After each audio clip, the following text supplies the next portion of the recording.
नमस्कार साथियों, मैं Vidya Negi, women commission chairperson Himachal Pradesh. आज एक बार फिर आप सबके सामने हूं।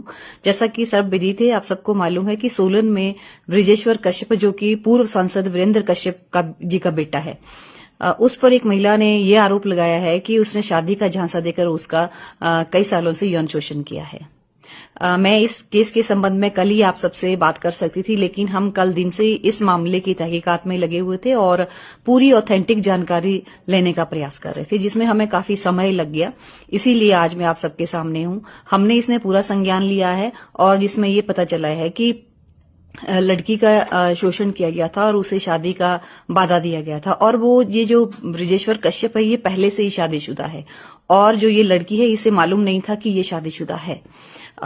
इसमें मेरी बात एसपी गौरव सिंह जी से भी हुई है और कई बार हमने इस पे बात की है, पूरी जानकारी हमने प्राप्त की है और उन्होंने कहा है कि इसमें पूरा न्याय जो पीड़िता है उसको दिया जाएगा। बहुत से लोगों की मैंने बातें सुनी है, कहते हैं कि ये कंसेंट था। क्या होता है वो? मैं आप सबसे एक सवाल करती हूँ। आप किसी से वादा करते हो कि मैं आपसे शादी करूंगा और उसके बाद आप उसको छोड़ देते हो। महिला कोई वस्तु नहीं है, उसे इंसान समझिए, उसे महिला मत समझिए। बहुत ही दुख की बात है कि आप किसी से वादा करते हो कि मैं आपसे शादी करूंगा और उसका यौन शोषण करके आप उसको छोड़ देते हो। ये बहुत ही गलत बात है।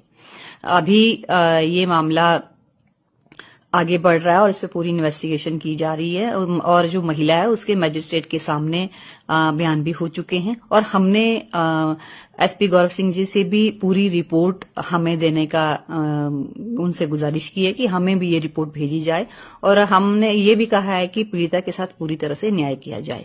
आखिर इस पुरुष समाज को हो क्या गया है? क्यों वो महिला को इंसान नहीं समझते?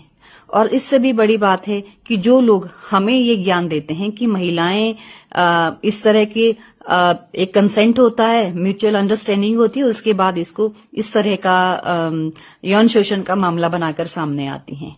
लेकिन आप अगर झूठा वादा करोगे और उसके बाद आप उसे एक वस्तु की तरह छोड़ दोगे तो और क्या होगा? मेरा सभी महिलाओं से भी ये विनती है कि इस तरह के झूठे वादों में फंसना छोड़ दीजिए।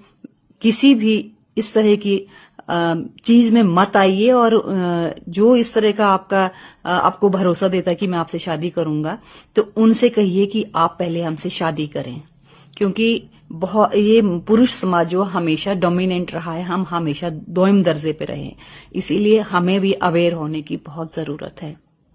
महिलाओं को बुरा कहना छोड़ दीजिए।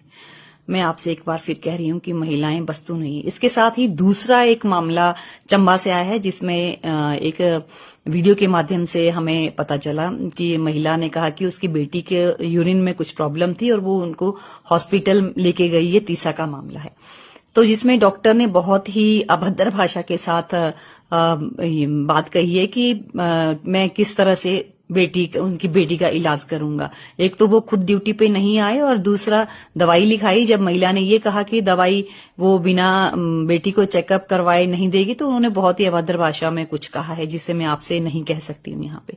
ये बहुत ही गलत बात है। उस पर भी हमने जो सीएमओ विपिन जी हैं उनसे बात करी थी और उन्होंने कहा कि इसके लिए उन्होंने एक कमेटी गठित कर दी है और सबसे बड़ा ध्यान इसमें ये रखा गया है कि जिस ब्लॉक का ये मामला है उस ब्लॉक से किसी भी अधिकारी को उसमें नहीं लिया गया है, ताकि उसके साथ पूरा न्याय हो और पार्शियलिटी ना हो।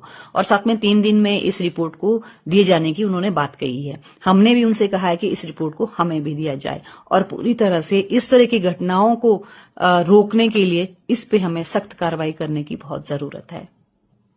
एक बार मैं फिर आप सबके सामने एक और विनती करती हूं कि आयोग को हल्के में ना लें, वुमेन कमीशन को हल्के में ना लें। हम हमेशा महिलाओं के साथ खड़े हैं। धन्यवाद।